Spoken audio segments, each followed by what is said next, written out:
So I would like to now pass to Wendy Farmer, who's a community campaigner at Yes to Renewables, which is a Friends of the Earth campaign or set of campaigns. And she's president of the Latrobe Valley community group Voices of the Valley.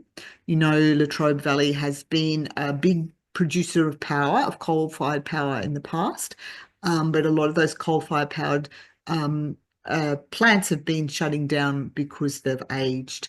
The Latrobe Valley is one of the proposed sites for nuclear power reactors, which would replace the Loy Yang coal power station. And she's going to talk about those sorts of local and regional perspectives that they're encountering as they start to campaign and explore with communities about these issues. So welcome, Wendy. And thank you for inviting me. I might just get my camera up a little bit there. Yeah, so as it was said, I'm from Latrobe Valley, and I really started campaigning in 2014. Latrobe Valley population is about 125,000 people. We're 2 hours east of Melbourne, and for over a century, Latrobe Valley has actually produced Victoria's power and has made Victoria and other states what they are.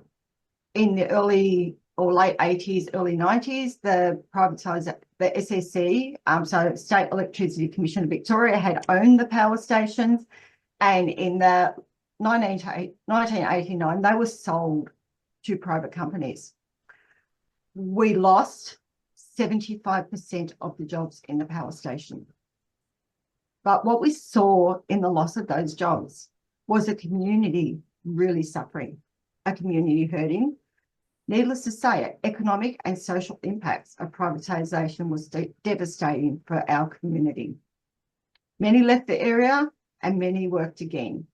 And I just want to take 2 steps back right now and acknowledge that I'm calling in from Gunakuna country, the beautiful Gunakuna country, and pay my respects to elders past and present who have protected our country.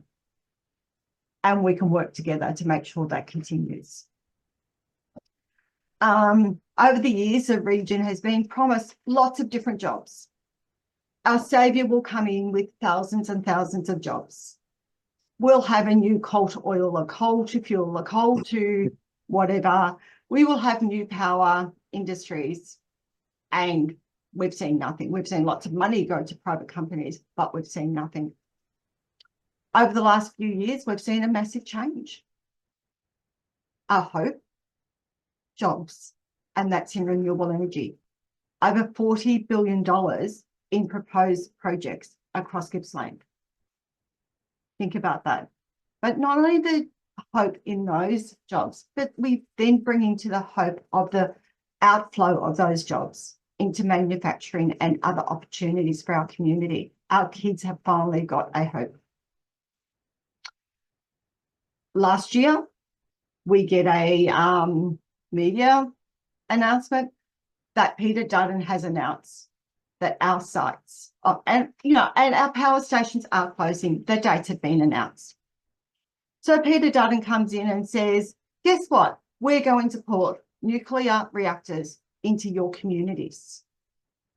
One of the things of communities like mine is they've gone through lots of different things. Coal communities have really been used in many ways. In 2014, we had a Hazelwood mine fire, a fire that burnt for 45 days. Think about it, sitting around a fire, an open fire out in the bush, and that smoke comes into your face. What do? You get up and you move away. Our community couldn't do that. In fact, a week later, my daughter came down from Melbourne and said to me, oh, this is so bad. How can you breathe it? I said, it's not that bad. We had got used to what we were breathing. Our babies had got used to what we were breathing. And we saw the community stand up and fight. The government ignored our communities. We were calling for help. We were calling it a disaster in the valley. We need help. But our governments didn't come. It was the people that stood up. The Hazelwood operators were charged. 22 charges were made against the company It was the biggest case that our Environment Protection Authority and WorkSafe had made, because communities stood up and forced that there was a court case. They had done the wrong thing. They knew there was a risk. Let's think about this. They knew there was a risk, but they did nothing about it. They hoped for the best. Why would we trust a nuclear company to actually, to protect our community? We can't. You can never say there's no risk. Our community, because of coal, has already paid that health risk. Massive amounts of asbestos, respiratory disease, you name it, cancers. We have high rates of them. Coal communities have high rates. It's time for change, and there's opportunities for communities. In that announcement, Dutton announced the 7 sites. He announced Loy Yang A. Well, funnily enough, I'd been speaking to the operators and owners of all the mines and power stations around here. I knew their closure dates. I knew their plans. And the 3 companies together in a public room had said nuclear is not suitable for our sites. And we don't want nuclear, because we've got plans for our own mines, and that's in renewable energy. We have plans for our own mines.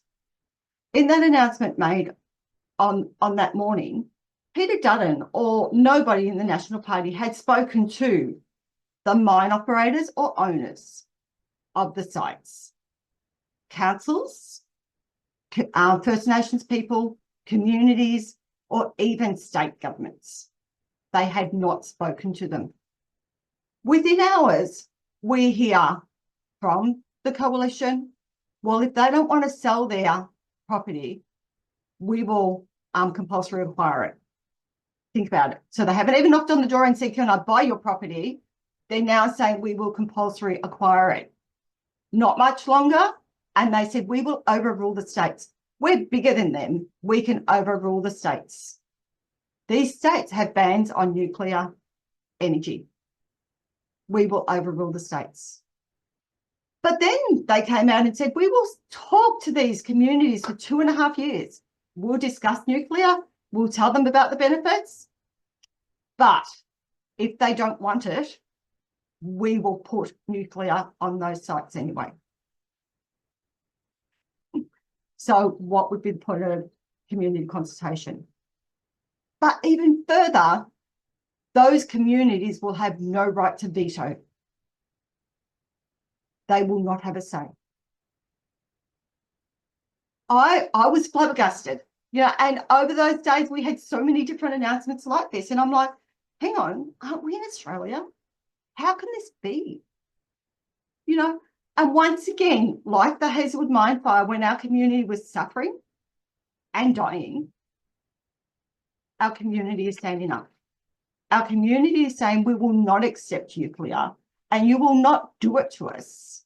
We will get angry, but we will use that anger for good.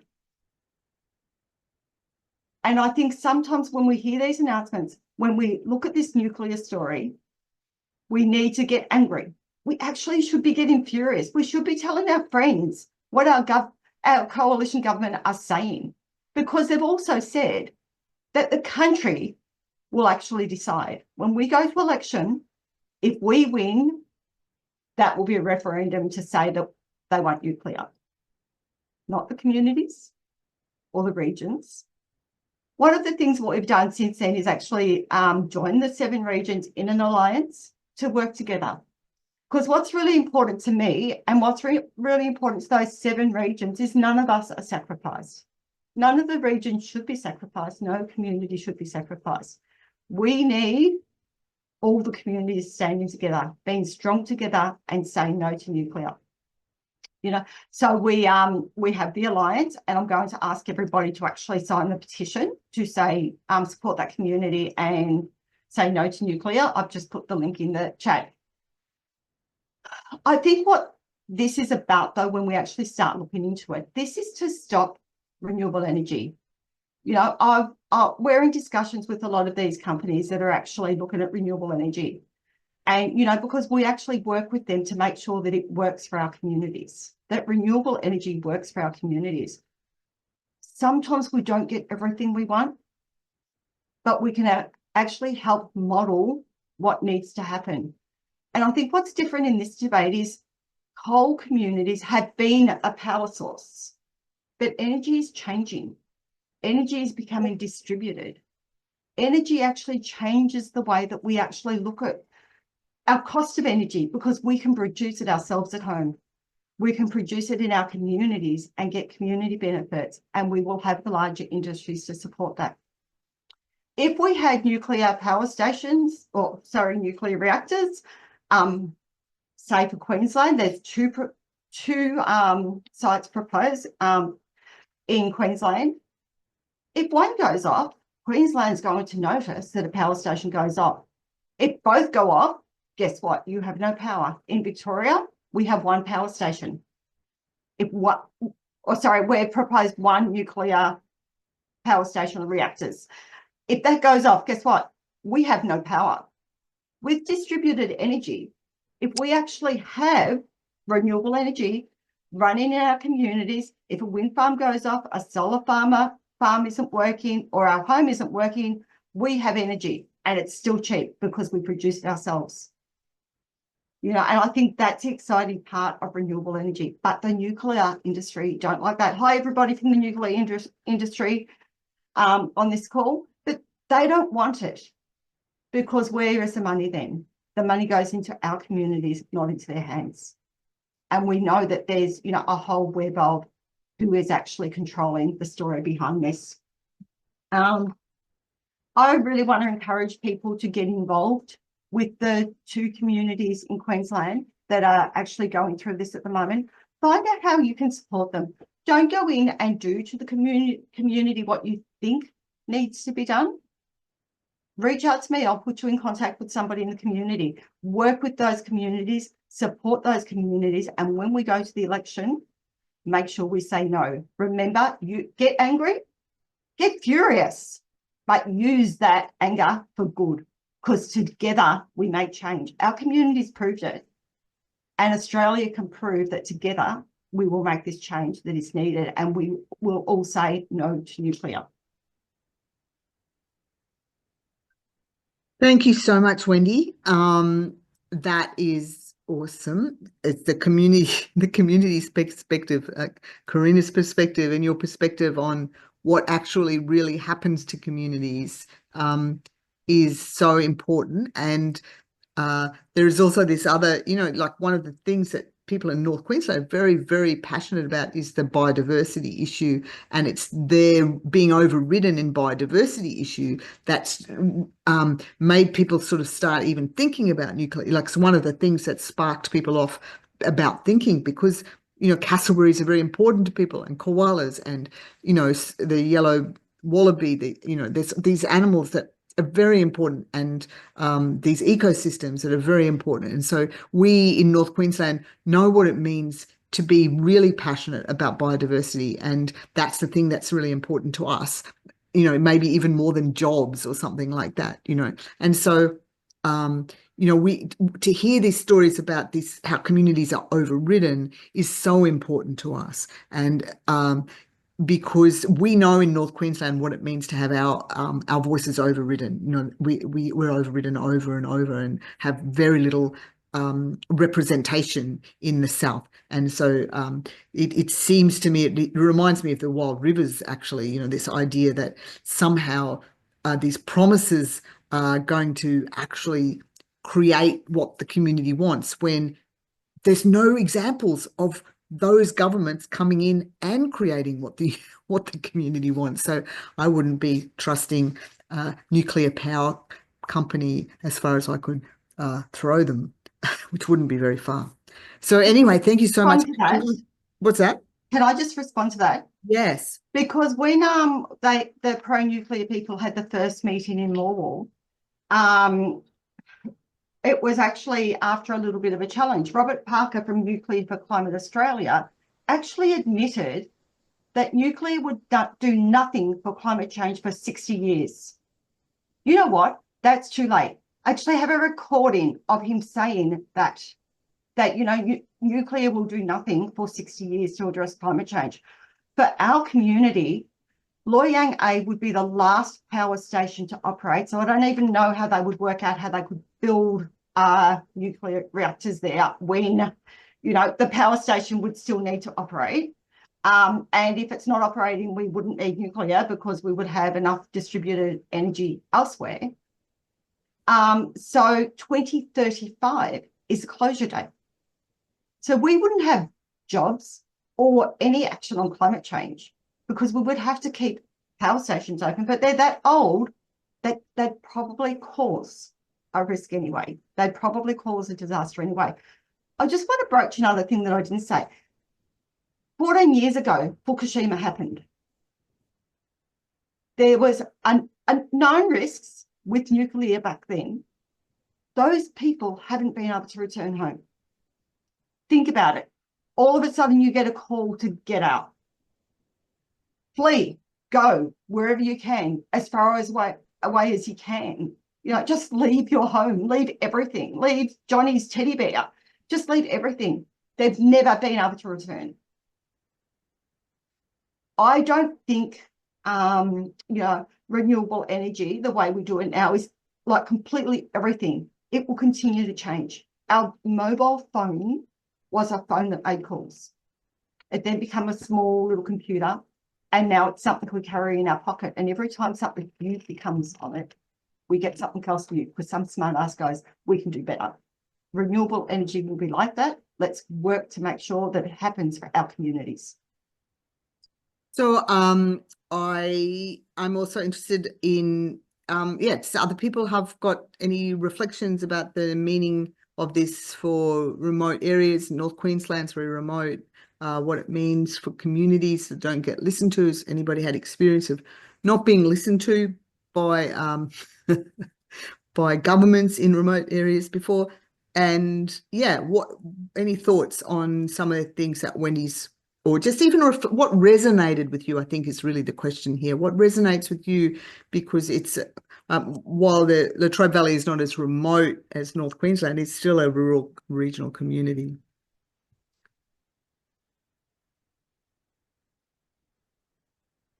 Anybody got their hand up? Just use your little react sign there.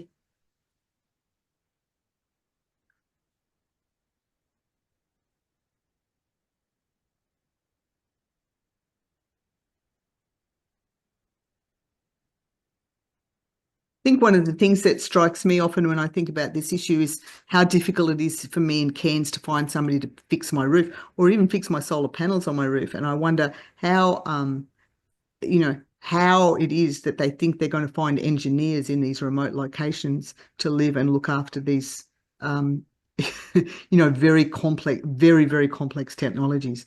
And I know engineers think they can do anything, but, if you're in 100,000-year project or even a 200-year or 500-year project, I'm not quite sure that we'll have engineers available as we move through 500 years in the colony. It seems to me that those engineers are currently not available, and they won't be available at the time that you need them when there's a pandemic or starvation or some other trauma going on that might go for 20, 30 years. There may be a dip in the availability of engineers, and you've got this incredibly complex nuclear thing that's incredibly dangerous. And how do you respond? In North Queensland, I know the people who live in North Queensland know what I mean, right? It's sometimes hard to get someone who's got any skills to fix your downpipe, If do people agree with me? Like those of you who have lived in Coranda, you know what it can be like. You can't find someone to remove the mold off your walls, sort of thing. There's just a question from Pat. Wendy, how are people responding to the nuclear plume maps in the Latrobe Valley? It's been really interesting. We have our local national member sort of saying that we want an adult discussion and we don't want a fear campaign, although he won't answer any questions. So if we ask him about water or we ask him about stability of the mines or if we ask him about anything, he won't answer. So we've got, some people that think that nuclear would be a great idea and they will spam every page that we can get at, a bit like Simon right now. You know, and so it is a mixed thing. Our communities, regional communities, want jobs and they want hope. Right now we have jobs in renewable energy and we have the hope because we've got those jobs. Remember I said so many workers were displaced early. Regional communities are struggling.